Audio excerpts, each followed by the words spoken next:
Hello everyone and welcome back to the semifinals of the Fischer Random World Championship. This is game 4 from the match Nepomniachtchi versus Magnus Carlsen, and even though the match started by Magnus winning the first game, Nepo retaliated by winning the second one. Magnus made a terrible blunder, and then in the third game Nepo just crushed Magnus in a miniature, again after Magnus severely blundering, and now this is game 4. This is the final chance for Magnus to save the match and get back into the game, or Nepo will proceed to face whoever won between Hikaru Nakamura and Nodirbek Abdusattorov in the other semi-final match, which we are also going to discuss.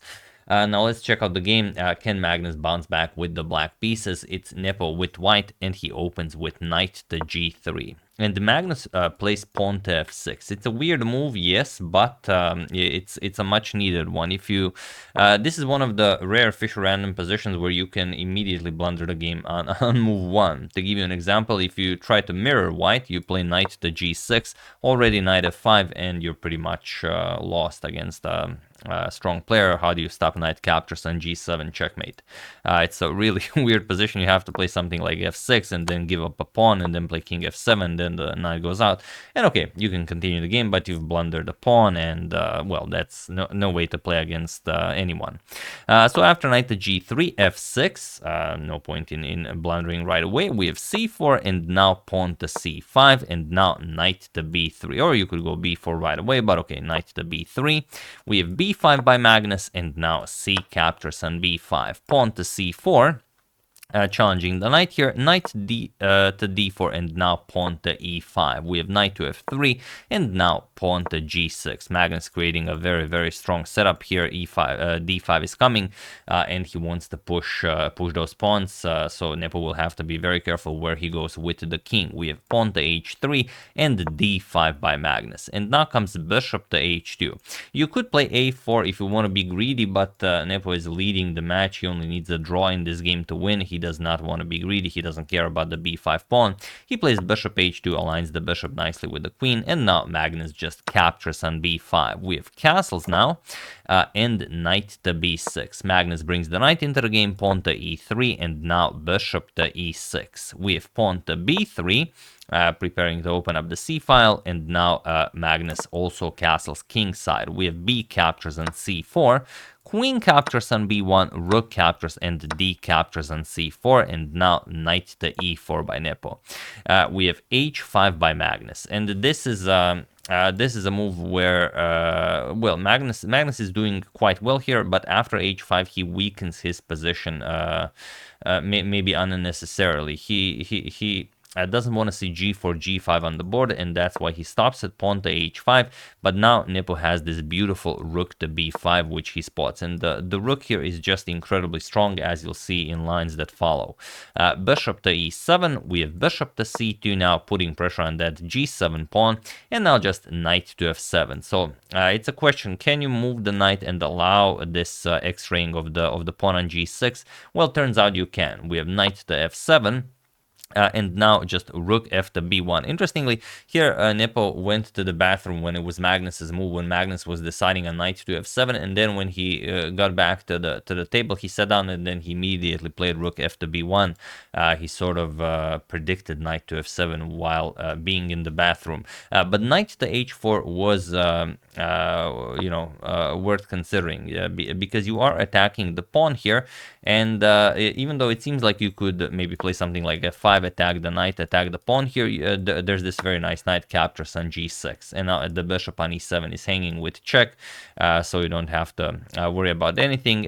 But okay, knight to h8, then again defends the pawn, but maybe now knight back to c3, and it's a very nice position. Just maybe an idea. Now the g6 pawn is attacked twice, the knight is nicely placed on c3, and you have to figure out how to play this, because it's definitely not easy. Probably going after the d2 pawn, ignoring the g6 pawn altogether.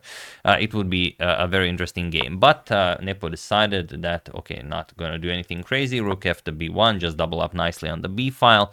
Rook f to d8, Magnus goes after the d2 pawn, not right away, the knights are defending it, but puts pressure on the d file, and now now rook to a5, putting pressure on the a7 pawn, so Magnus defends it, and now knight to c3, putting pressure on the g6 pawn, so Magnus defends it, king to g7, and now knight to b5. Here again, knight to h4 is always very tricky, but Nepo goes knight to b5. He just puts more pressure on the a7 pawn, and now again Magnus misses a chance to play this very, very annoying rook to c5.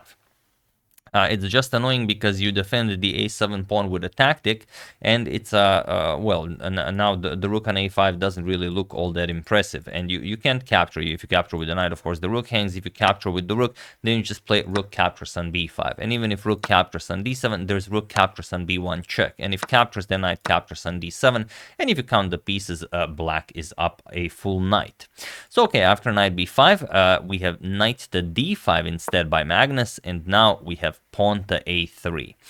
Interestingly here, Nepo again has the incredible knight b to d4. It's just a, well, just a stupid move where you are asking black what's up with that bishop on e6 that has pretty much nowhere to go, and if you play e captures on d4, just knight captures. You capture with the other knight, and now too much stuff is hanging. For example, you play something like knight to d8, you want to defend the bishop, there's bishop to a4, and look at this, the rook is hanging, the bishop slices all the way here, the rook controls b8.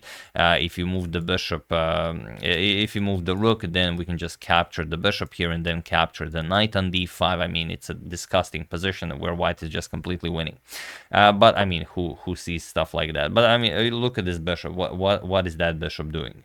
But okay, a3 by Nepo, gaining control over the b4 square, and now bishop to c5. We have rook to a6, now putting pressure on the bishop, and the bishop to b6, locking out that rook here from attacking the bishop. We have pawn to e4, chases the knight away, knight to c7, and now as the a7 pawn is finally up for grabs, Nepo goes for it. Knight captures on a7, also attacks the rook here, and now Magnus has to decide how to capture. He decides to trade rooks. Knight captures on a6, we have knight captures on c8, and now bishop to c5, getting the bishop out of harm's way. Knight back to b6, attacking the other rook, and now rook to d8 by Magnus. You could also go rook to d6, but rook to d8 is fine.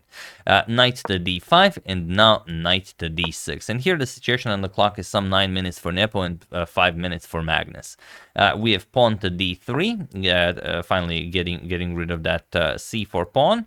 C captures on d3, bishop captures, opens up the light square bishop as well, and now knight to b8. And now Nepo starts pushing his pass pawn. He is up a pawn, and if Magnus doesn't do something magical with his bishop pair, that pawn is definitely going to be worth something. So knight to d7, we have knight to d2, now the knight can come to c4 at some point, we have bishop to a7, and now knight to b3 instead. We have pawn to g5, pawn to f5 also worth considering. Magnus starts pushing with the g pawn, and now king to f1. Nepo starts activating the king, bishop captures on d1, e captures, and now knight to b6, sort of trying to maybe get Nepo to go for knight to c5. And while it is a fine move, sort of threatening knight to e6 check with this fork, there's rook c8, and now it's very unclear what is happening. If you ever go for this fork, just king f7, the knight isn't, although on a fine square, isn't doing all that much, and now Magnus gains control over the c file. So instead, he goes for knight to a5, and it's good that he did, because this move completely confused Magnus. Here in this position, Magnus has to be very careful, and he should play something like rook to d7, but he actually grabs the pawn on a4, and well, did Nepo blunder a pawn, or did Magnus just blunder by grabbing that pawn? You guys decide that. Feel free to pause the video and win the game for Nepo while I give you a couple of seconds.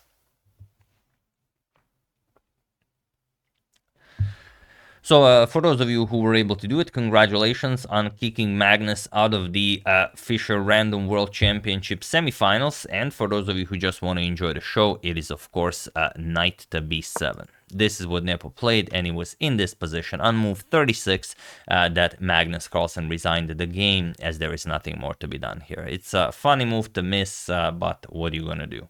The point is that the rook is hanging and also the knight is hanging, and there's no way to deal with this. If you capture, then just rook captures on b7 with check, also picks up the bishop on a7, whatever you play, doesn't really matter. King f8, rook captures, now you're just up a full piece. And also, if you don't capture the b7 knight, what do? You have to save the rook, and you can't move the rook just anywhere because the knight hangs. You have to play something like rook to d7, and then of course you just capture the knight again. And there's nothing for black to do. If you capture now, then again rook to b7 check picks up the bishop. So Magnus blunders a piece in a world championship semifinals. How is this possible? Well, it's hard to say, but it goes to show how terribly complicated Fischer random is, and how a player like Nepo, who even in classical chess really plays chess like it's Fischer random, sort of thrives in these crazy positions, where Magnus, who would prefer maybe a nice endgame, didn't do all that great against Nepo here, even though, yeah, he crushed him in the first game, and he but the second game, the third game, Magnus just blundered terribly, and then here also in the final game he blunders a knight, a piece. And okay, even if you don't play this, it's still a better position for Nepo. Probably why he was so maybe tense, and why he was trying so hard to create something, because if it's a draw, then Nepo wins. But yeah, this just blunders a piece. I mean, it happens to everyone. It just doesn't happen to Magnus that often. Usually he just puts up a really stubborn defense for like 100 moves. But here it would seem that he was already out of energy, or maybe some other things are occupying his mind. It's hard to say. But yeah, other than that, a spectacular chess by Nepo, really nicely done. And not only that, coming back from a 1-0 loss against Magnus, definitely not a pleasant place to be. So yeah, big congratulations to Nepo on winning the semi-final match against Magnus Carlsen. He will now be facing, I will now disclose it, he will be facing Hikaru Nakamura in the finals, as Nakamura has defeated Abdusattorov, and not just defeated him, he crushed him 3-0. So they didn't even need a fourth game, as Abdusattorov was unable to even claim a draw against the mighty Hikaru. So yeah, Hikaru Nepo in the finals. We'll see what happens. Should be a nice one. That's the game. I hope you guys enjoyed it. I would like to thank Nathan Halsey, Jack Obi, the More Chess 960, Goncalo Marovo, and Martin Georg Paparik for a contribution to my channel. Thank you a lot. I really appreciate it. As usual, you can check 2 of my previous videos here. Thank you all for watching, and I will see you soon, continuing the coverage of the finals of this fine event until it finishes. Thank you all. I will see you soon, and have an excellent rest of your day.